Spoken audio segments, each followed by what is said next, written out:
جانے سے اپنے خاندان کو قحط سے بچا لیا تاکہ وہ خوشحال ہو جائیں۔ اس طرح سے پیدائش کی کتاب کا آغاز اور نسب نامہ پر اختتام ہوتا ہے۔ ان سب باتوں کا بائبل سے کیا لینا دینا ہے؟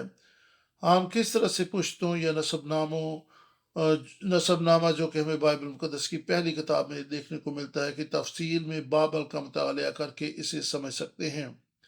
آپ اسے مختصر وقت میں دیکھیں اور سمجھیں گے۔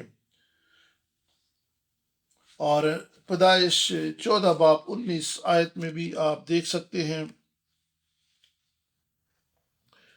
اور آدم اپنی بیوی کے پاس گیا اور وہ حاملہ ہوئی اور اس سے اس کے ایک بیٹا پیدا ہوا۔ آئے اس حوالہ کو بھی ہم دیکھ سکتے ہیں۔ 14 باب 19 آیت میں خدا کا کلام بیان کرتا ہے اور یہاں پہ لکھا ہے، اور اس نے اس کو برکت دے کر کہا کہ خدا تعالیٰ کی طرف سے جو آسمان اور زمین کا مالک ہے ابراہیم مبارک ہو۔ اور اس کے ساتھ پیدائش 4 باب اور 1 آیت کو بھی ہم پڑھیں گے۔ خدا کے کلام میں لکھا ہے،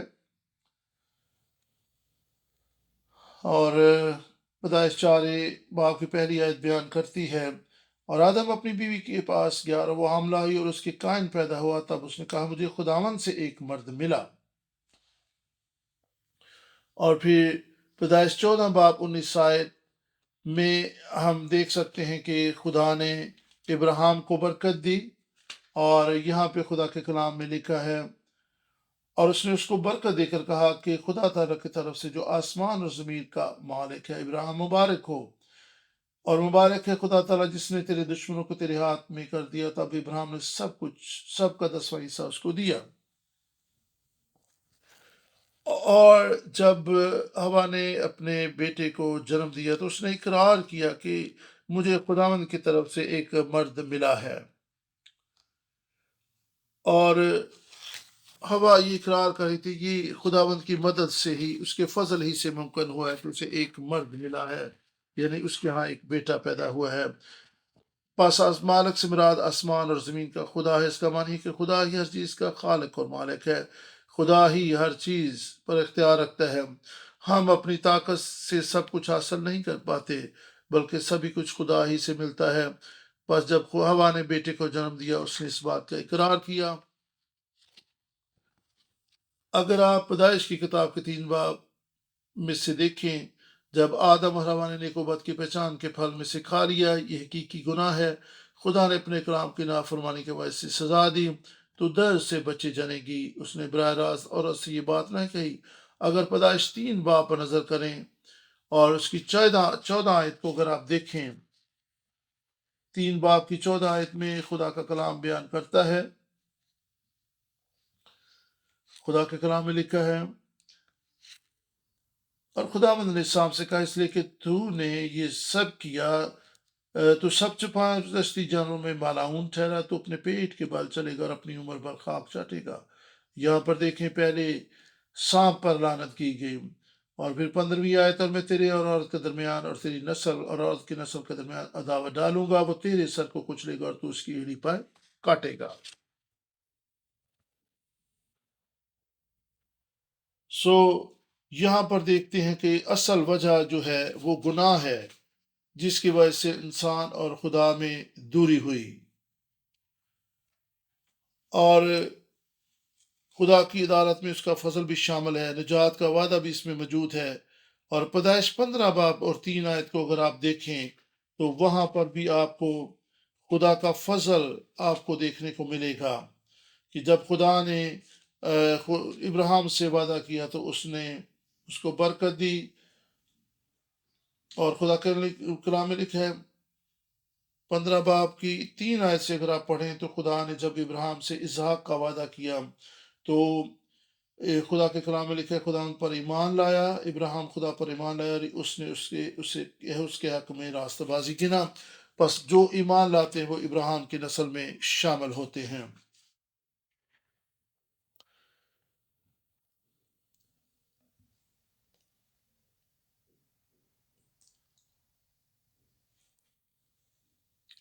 اور ہم دیکھ سکتے ہیں پیدائش کی کتاب میں کہ جب قائن نے ہابل کو قتل کر ڈالا، خدا نے کہا تو نے اپنے بھائی کو قتل کر ڈالا ہے، اور اب زمین جو ہے تیرے لیے پھل پیدا نہیں کرے گی بلکہ تیرے لیے اونٹ کٹارے اگائے گی۔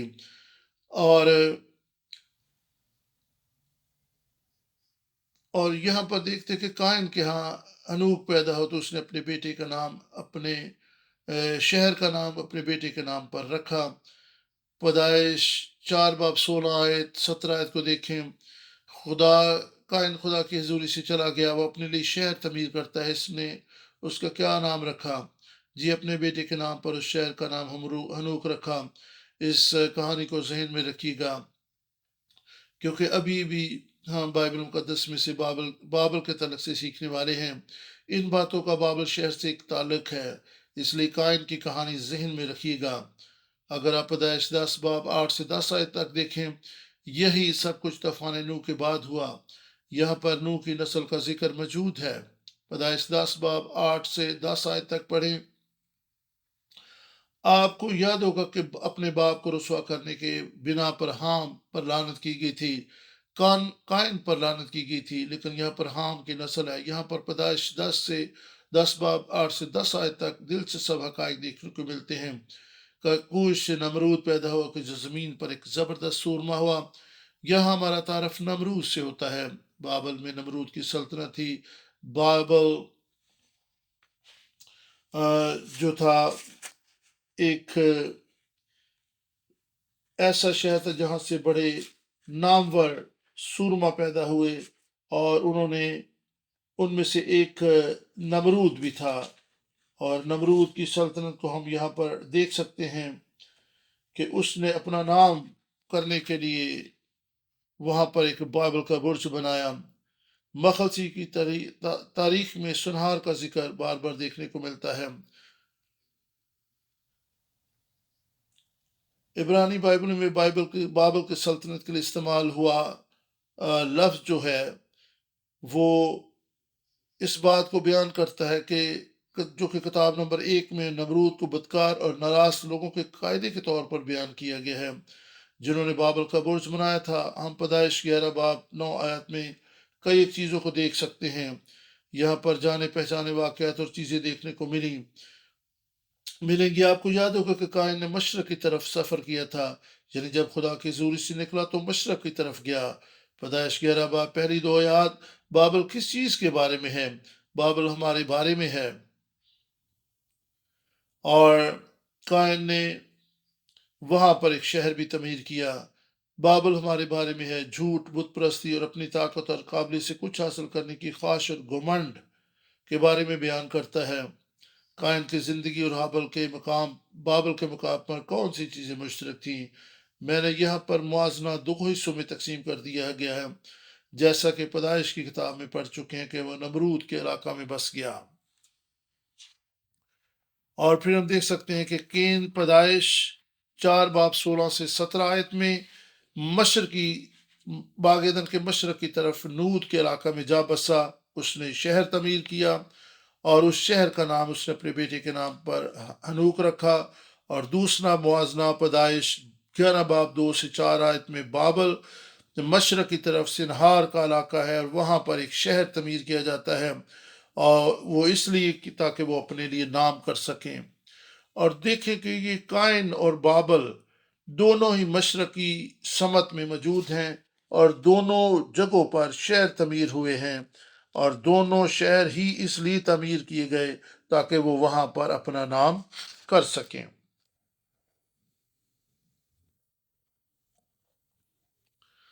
اور یہاں پر آپ دیکھ سکتے ہیں کہ یہ دونوں شہر اس لیے بنائے گئے تاکہ وہ وہاں سے تتر بتر نہ ہو جائیں، اور وہاں پر انہوں نے اپنے نام کے لیے کام کیا بلکہ نہ کہ خدا کے جلال کے لیے کچھ ایسا کام کیا۔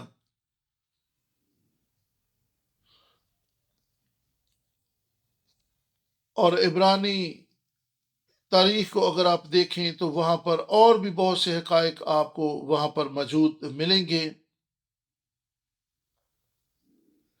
اور انہوں نے خدا کی مخالفت کی اور خدا کے خلاف کچھ بنانا شروع کیا، اور خدا کو جلال نہ دیا بلکہ اپنا نام انہوں نے وہاں پر کیا۔ اور نمرود عبرانی لفظ ہے جس کا معنی ہے آوارہ گردی، ادھر ادھر پھرنا، بے مقصد اور بے منزل محو سفر ہونا۔ انسان ہوتے ہم کسی بھی جگہ پر آباد ہونا چاہتے ہیں، ہم تحفظ کی تلاش میں رہتے ہیں، ہم اپنے مستقبل کو پرسکون اور محفوظ بنانا چاہتے ہیں۔ پس وہ نود کے علاقہ میں بس گیا۔ اگر کوئی شخص خود کو کتنا بھی محفوظ اور مضبوط بنا لے، لیکن اگر وہ خدا کی حضوری سے بھاگا ہوا ہے تو پھر وہ آوارہ گرد اور غیر محفوظ ہی ہوگا۔ پس قائن نود کے علاقہ یعنی عدن کے مشرقی علاقہ میں جا بسا اور یہاں پر اپنے بیٹے کے نام پر ایک شہر بنایا۔ پس جب آدم کی نسل پر غور کرتے ہیں تو کی نسل قائن اور سیت کی نسل ہمارے سامنے ہے۔ ہم قائن کی نسل پر غور کرتے ہیں، یہ وہ نسل تھی جو خدا کی حضوری سے فرار ہو گئی۔ اس نسل نے اپنے گناہ سے توبہ نہ کی، یہ نسل خدا کے خلاف تھی۔ جب آپ بابل جا کر اسے دیکھتے ہیں تو غور کریں کہ یہ لوگ کیا کر رہے ہیں۔ وہ اپنے لیے نام پیدا کرنا چاہتے تھے، وہ مشرق کی جانب بس گئے، انہوں نے اپنے لیے شہر تعمیر کیا، وہ اپنا نام وہاں پہ قائم کرنا چاہتے تھے۔ یہ خدا کے خلاف گناہ، خدا پر توکل نہ کرنے اور من چاہے زندگی بسر کرنے کو پیش کرتا ہے۔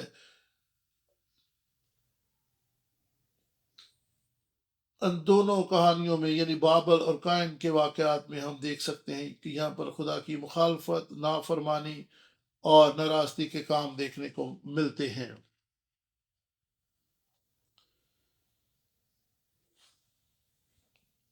اور یہ خدا کے خلاف گناہ تھا جو بابل کے مقام پر ہو رہا تھا، کیونکہ وہ اپنا نام اور مقام بنانے کے چکر میں تھے۔ خدا کے نام کو سر بلند کرنے کے بجائے یہ اپنے آپ کو جلال دینے کی عکاسی ہے۔ جہاں خدا آپ کو لے جائے وہاں جائیں، یہ خدا کی حضوری سے دور جا کر کہیں بھی آباد نہ ہوں، اپنے طور پر کوئی قدم نہ اٹھائیں۔ ہم قائن کے گناہ آلودہ زندگی میں یہ سب کچھ دیکھ سکتے ہیں۔ اس کی نسل نے بھی ویسا ہی کیا جو قائن نے کیا۔ بابل کے واقعہ میں بھی یہی کچھ ہوتا دکھائی دے رہا ہے۔ یہاں پر تو حد ہی ہوگی، خدا کے خلاف لوگ اٹھ کھڑے ہوئے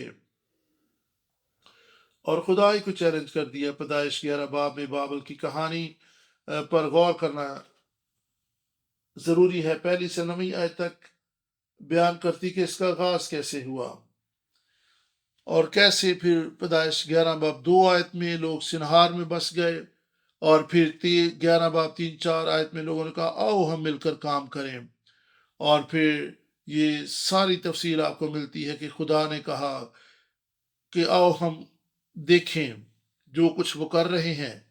اور پھر 11 سے 8 آیت میں دیکھتے ہیں کہ ان کی زبان بدل گئی، وہ سنہار کے علاقہ سے ادھر ادھر تتر بتر ہو گئے، اور پھر بہت سی بولیاں اور زبانیں وجود میں آ گئیں،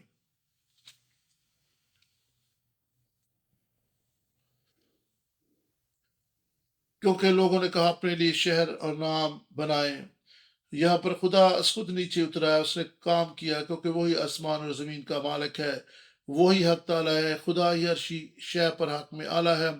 جب خدا نیچے اترا ہے تو انسان کا سارا منصوبہ دھرے کا دھرا رہ گیا۔ سارا جلال خدا ان کے لیے ہے، انسان اپنے آپ کو جلال نہیں دے سکتا۔ بابل کا نام ذہن میں آتے یاد کریں کہ لوگ خدا کی حضوری کے سبب سے بھاگ گئے، وہ زمین پر تتر بتر ہو گئے، لیکن وہ تو اس جگہ پر اپنا نام اور مقام پیدا کرنا چاہتے تھے۔ انہوں نے خدا کو اس جگہ پر چیلنج کیا تھا۔ ہر جگہ جہاں پہ اپنے نام کو سربلند کیا جاتا ہے لوگ ذلت اور رسوائی کے شکار ہوتے ہیں۔ وہ زمین پر تتر بتر ہو گئے، اور یاد رکھیں کہ وہی حق میں مطلق ہے، وہی سب کچھ ہے اور سب میں ہے۔ ہم اس کے سامنے جھک جائیں، اپنے آپ کو خالی کریں اور اس بات کا اعتراف کریں کہ خداوند ہی خدا ہے، وہی آسمان اور زمین کا خالق ہے۔ زبور 33 ضرور بعد میں وقت نکال کر پڑھیں، زبور 33 10 11 اور 12 آیت، لیکن یہاں پہ آئیں زبور 33 کی 10 آیت کو ہم مل کر پڑھتے ہیں۔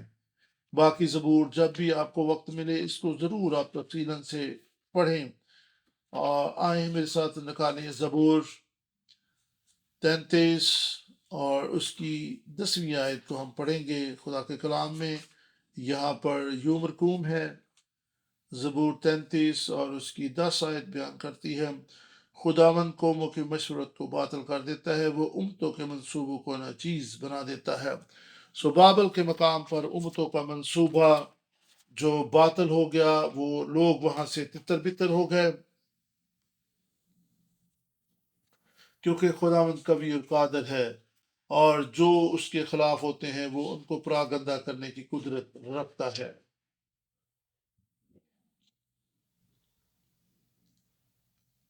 پس ہمیں قوموں کی صلاح مشورت پر نہیں چلنا، ہمیں لوگوں کے مشورت پر نہیں چلنا، کیونکہ خداوند قوموں کے منصوبے باطل کرتا ہے۔ وہی قوم جو خداوند پر توکل اور بھروسہ کرتی ہے، مبارک ہے وہ خاندان اور پشتیں جن کا توکل خداوند پر ہے، وہی مبارک ٹھہریں گے۔ وہ مسیح کے نسب نامہ کا حصہ بن گئیں، وہی نسلیں جو خدا کی مشورت پر چلی ہمیشہ قائم رہیں۔ آج خداوند پر توکل اور بھروسہ کریں، آپ کا خاندان قوم خداوند پر بھروسہ کرنے والی ہو، آپ کے منصوبے مکمل ہوں گے، وہ کبھی ادھورے نہیں ہوں گے۔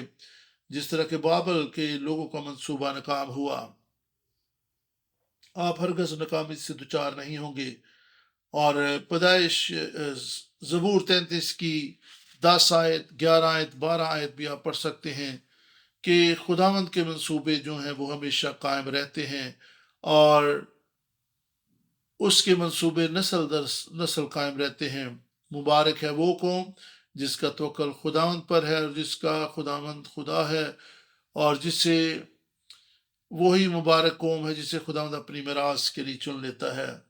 مبارک ہے وہ قوم جسے خداوند چن لیتا ہے۔ ابراہیم خدا کی چنیدہ نسل تھا، کیونکہ اس کے وسیلہ سے نسل در نسل لوگوں نے خداوند پر توکل اور بھروسہ کرنا سیکھا تھا۔ اگر ہم ابراہیم کے ساتھ خدا کے عہد کو دیکھیں، پیدائش 17 باب 7 آیت میں ہم ایک چیز پر غور کریں گے۔ میرے ساتھ نکالی گا پیدائش 17 باب اور اس کی پیدائش 17 باب کی ہم 7 آیت کو دیکھیں گے۔ خدا کے کلام میں 17 باب 7 آیت بیان کرتی ہے، اور میں اپنے اور تیرے درمیان اور تیری بات تیری نسل کے درمیان ان کی سب پشتوں کے لیے اپنا عہد جو ابدی عہد ہوگا باندھوں گا، تاکہ میں تیرا اور تیرے بعد تیری نسل کا خدا رہوں۔ خداوند کا عہد جو ہے وہ نسل در نسل آگے بڑھتا ہے، اور خدا نے ابراہیم کے ساتھ جو عہد باندھا وہ نسل در نسل ایمانداروں کے ساتھ بھی ہے، جو آگے بڑھتا رہتا ہے۔ جو وعدہ خدا سے کیا گیا تھا اس پر ہم آئندہ بات کریں گے۔ ابراہیم کو بابل کی سرزمین سے بلایا گیا تھا، ہم ذہن میں رکھیں کہ اس پر آئندہ غور کریں گے۔ ابراہیم کے ساتھ خدا کا ابدی عہد تھا، خدا نے یہ عہد ابراہیم کے ساتھ باندھا تھا۔ بابل میں جو کچھ ہوا یعنی بت پرستی، ابراہیم اس سے الگ ہی رہا، وہیں سے خدا نے اسے اپنے لیے بلا لیا۔ خدا کا منصوبہ، اس کی مشورت اس کی زندگی میں کام کرنے لگی، اور مخلصی کے طریق میں خدا کی مرضی اس کے وسیلہ سے آگے بڑھنے لگی۔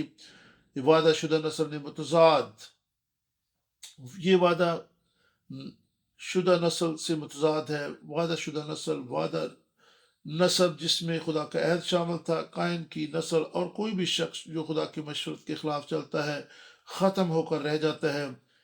یہی کچھ تو بابل میں ہو رہا تھا۔ اور پھر پیدائش 18 باب اور اس کی 19 آیت کو بھی ہم 18 باب اور 18 اور 19 آیت دو حوالہ جات، دو آیات ہم پڑھیں گے۔ خدا کے کلام میں لکھا ہے، اور ابراہیم سے تو یقیناً ایک بڑی اور زبردست قوم پیدا ہوگی، اور زمین کی سب قومیں اس کے وسیلہ سے برکت پائیں گی۔ اور 19ویں آیت، کیونکہ میں جانتا ہوں کہ اپنے بیٹوں اور اپنے گھرانے کو جو اس کے پیچھے رہ جائیں گے وصیت کرے گا کہ وہ خدا ان کی راہ میں قائم رہ کر عدل اور انصاف کرے، تاکہ جو کچھ خدا نے ابراہیم کے حق میں فرمایا ہے اسے پورا کرے۔ یہ یہ خدا کا منصوبہ تھا، نہ کہ کسی انسان کا منصوبہ تھا، اور خدا نے ابراہیم کو چن لیا۔ خدا نے ابراہیم کو اپنے لیے الگ کر لیا اور اس کے ساتھ ایک عہد باندھا۔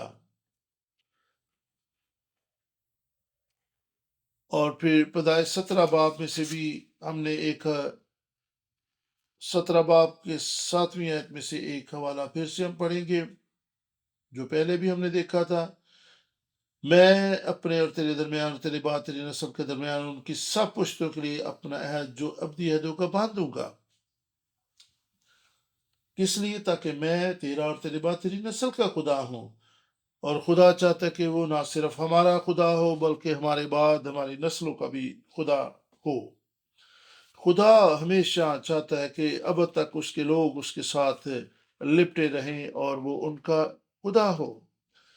خدا چاہتا ہے کہ اب تک اپنے لوگوں کے ساتھ رہے،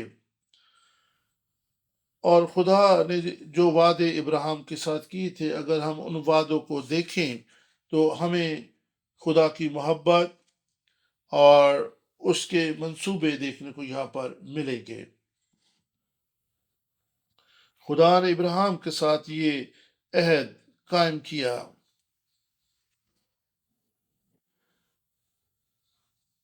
اور خدا نے ابراہیم کی بابل کی بت پرستی اور ناپاکی اور ناراست کاموں سے ابراہیم کو اپنے لیے الگ کر لیا۔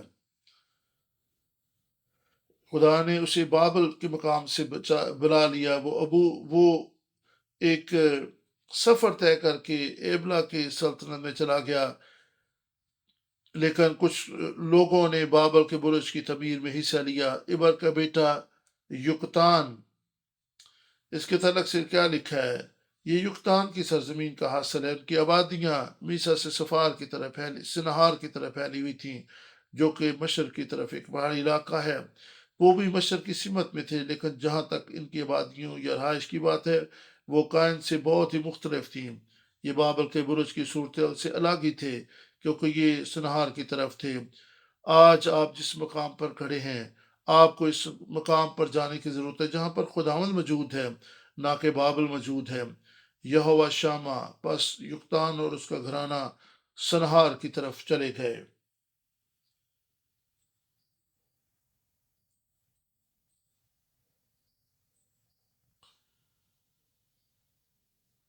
اور یہاں پر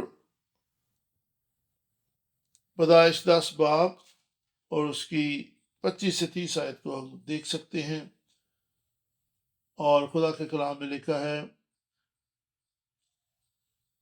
اور ابل کے ہاں 2 بیٹے ہوئے، ایک کا نام فلج تھا کیونکہ زمین اس کے ایام میں بٹی، اور اس کے بھائی کا نام یقتان تھا، اور یقتان سے المداد اور سلف اور حسار ماوت اور اراخ اور مہدورام اور ازال اور دکلا اور اوبل اور ابیمائل اور سبا اور افیر اور حویلا اور جو باپ پیدا ہوئے، یہ سب بنی یقتان تھے، اور ان کی آبادی میسا سے مشرق ایک پہاڑ سفار کی طرف تھی۔ سو آپ دیکھ سکتے ہیں کہ یہ بابل کے لوگوں سے الگ تھلگ ایک جگہ پر رہائش پذیر تھے۔ انہوں نے بابل کے لوگوں سے اپنے آپ کو الگ کیا، کیونکہ یہ سنہار کی طرف نہیں بلکہ سفار کی طرف تھے۔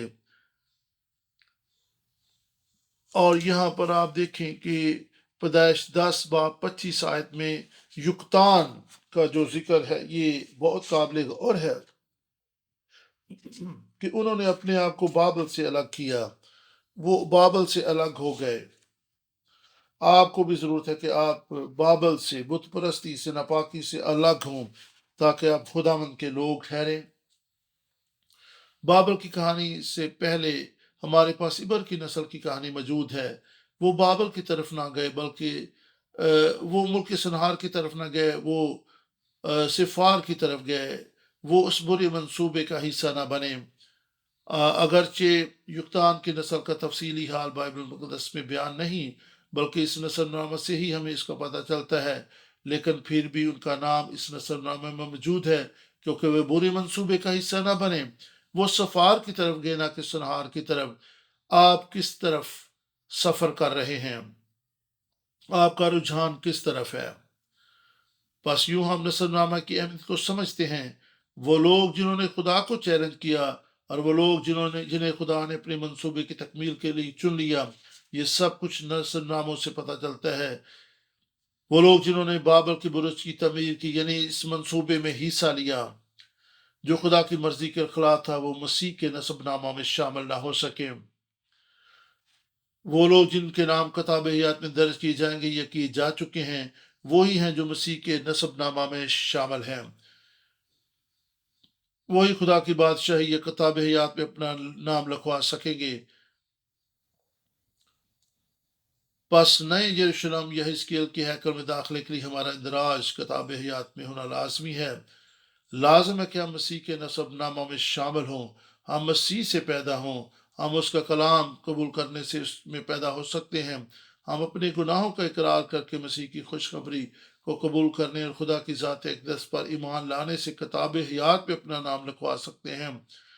خدا یسوع مسیح خدا باپ کی طرف سے آیا، اس نے یعنی کلام نے جسم اختیار کیا، وہی ہمارا درمیانی اور شافی ہے، وہی ہمارے پاس ہمیں خدا کے پاس لانے کا وسیلہ بنا۔ اگر آپ خدا یسوع مسیح کو جانتے ہیں کہ وہ کون ہے اور اس کا بیٹا یسوع کون ہے، تو پھر سمجھ لیں کہ نسب نامے کا مطالعہ کا یہی مقصد ہے۔ بابل کے برج کی تعمیر کرنے والے کا کیا انجام ہوا؟ پس لازم ہے کہ ہم ایسے کاموں سے گریز اور پرہیز کریں جو خدا کے کلام کے خلاف ہیں، جو خدا کے خلاف بغاوت کی طرف لے جاتے ہیں۔ متی پہلا باب پہلی آیت میں ہمیں مسیح کا نسب نامہ ملتا ہے، اور یہاں پر مسیح کے نسب نامہ میں ابن داؤد اور ابراہیم کا ذکر یہاں پر موجود ہے۔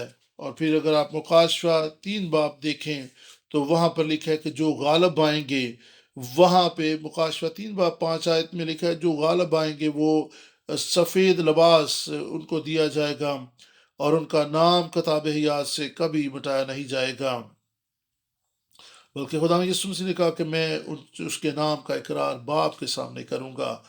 اور پھر مکاشفہ 21 باب 27 آیت کو دیکھیں کہ کوئی بھی ناپاک چیز جو ہے وہ خدا کی ہیکل میں کوئی مکروہ چیز داخل نہ ہو پائے گی، اور نہ وہ جو جھوٹ بولتے ہیں، بلکہ وہی جن کے نام برہ کی کتاب میں لکھے ہوئے ہیں وہ خدا کی بادشاہی میں داخل ہوں گے۔ خدا ان کی شکر گزاری کرتے ہیں کہ خدا یسوع مسیح کے وسیلہ سے خدا کی حضوری میں جانے کی راہ ہموار ہو چکی ہے، اور جب آپ خدا کی ذات اقدس کو سمجھتے اور جانتے ہیں تو تب ہی ہم کتاب حیات میں اپنا نام لکھوا سکتے ہیں۔ اگر آپ یسوع مسیح کو جانتے ہیں، اگر آپ یسوع مسیح کے صلیب پر کیے گئے کام کو جانتے ہیں، تو پھر آپ نجات پا سکتے ہیں، پھر آپ مخلصی کی ان باتوں کو سمجھ سکتے ہیں، ورنہ یہ لیکچر آپ کے لیے بے معنی ہے۔ اور جانے کہ یسوع مسیح ہی واحد ایسا وسیلہ ہے جس کے وسیلہ سے آپ خدا کی بادشاہی میں جا سکتے ہیں۔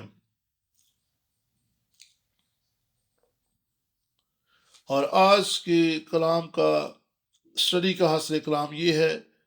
آپ سب کا شکریہ کہ آپ سب نے آ کر خدا کے کلام کو سیکھا۔ ہم بابل کے موضوع پر مزید سیکھنا جاری رکھیں گے، ہم بابل سے خدا کے عہد اور مخلصی کی تاریخ کے بارے میں بھی سیکھیں گے۔ تو مجھے امید ہے اور میری یہ دعا کہ ہم سب آدم کی نسل، سم اور ابر کی نسل جیسے لوگوں کی مانند ہوں، ہم یکتان کے گھرانے جیسے بن جائیں جو بابل کی طرف نہ گیا، ہم مسیح کو پہچانیں، ہم خدا باپ کو جانے، روح اس کی رہنمائی میں خدا کے کلام کو سمجھیں اور اسے قبول کریں تاکہ ہم کتاب حیات میں اپنا نام لکھوا سکیں۔ خدا ان کی شکر گزاری آج کے کلام کے لیے کہ ہم نے مختلف پشتوں کا حال دیکھا جو ناپاکی اور مکروہات سے الگ رہے اور وہ خدا کے نسب نامہ کا حصہ بن گئے۔ خدا ان کی شکر گزاری کرتے ہیں آج کی ساری رفاقت اور کلام کے لیے۔ آئے ہم دعا کریں۔ خداوند تیری شکر گزاری کہ اگرچہ ہم روحانی طور پر بابل کی سرزمین پر تھے، تو نے ہمیں اپنے پاس اپنی بادشاہی میں بلا لیا، تو نے موقع دیا کہ ہم تیرے پاک شہر کی طرف محو سفر ہو سکیں، تو نے ہمیں سفار کی طرف جانے کی اجازت دی تاکہ ہمارا نام زندگی کی کتاب میں درج ہو سکے۔ خداوند فضل بخش دے کہ ہم تیری مقدس ہیکل میں آتے رہیں اور اپنے آپ کو تیرے لیے پاک بنائیں۔ ہم دعا کرتے کہ اگر ہمارے دلوں اور زندگیوں میں کوئی ایسی چیز ہے جو تجھے پسند نہیں، ہماری زندگیوں سے دور ہو جائے، ہماری زندگیوں پر واضح کر تاکہ ہم اس سے توبہ کریں، ہم اپنی قابلیت پر بھروسہ نہ کریں، ہم اپنی شہرت اور نام و مقام بنانے کے چکر میں نہ پڑیں۔ اگر کبھی بھی ہم نے اپنا نام اونچا کرنے کی کوشش کی، ہمیں معاف کر، ہماری ہر طرح کی مکروہات اور بت پرستی کو معاف کر دے، ہماری زندگیوں پر سم اور ابر کی برکت ٹھہرے۔ ابراہیم کی نسل ہوتے ہوئے ہم پر اعتماد اور ہم تجھ پر اعتماد اور بھروسہ رکھیں، ہماری نظریں تیری طرف لگے رہیں، ہم اپنے شہر کی طرف نہیں تیرے شہر کی طرف دیکھیں، یسو کے نام میں آمین۔ اے ہمارے باپ تو جو آسمان پہ ہے، تیرا نام پاک مانا جائے، تیری بادشاہی آئے، تیری مرضی جس طرح آسمان پر پوری ہوتی ہے زمین پر بھی ہو۔ ہمارے روز کی روٹی آج ہمیں بخش دے، جس طرح ہم اپنے قصور کو معاف کرتے ہیں، وہ ہمارے قصور معاف کر، ہمیں آزمائش میں نہ لا بلکہ برائی سے بچا، کیونکہ بادشاہی، قدرت اور جلال ہمیشہ تیرے ہیں، آمین۔ خداوند تیری شکر گزاری، تیری تعریف ہو۔ خداوند آپ کا سب کا بہت بہت شکریہ کہ آج آپ نے اس کلام کے لیے اور اس مطالعے کے لیے وقت نکالا۔ خداوند کی شکر گزاری۔ خداوند آپ سب کو برکت دے۔ ہم دوبارہ ملیں گے اور پھر خدا کے کلام کو سیکھیں گے اور آپ آپس میں رفاقت بھی رکھیں گے۔ خداوند آپ سب کو برکت دے۔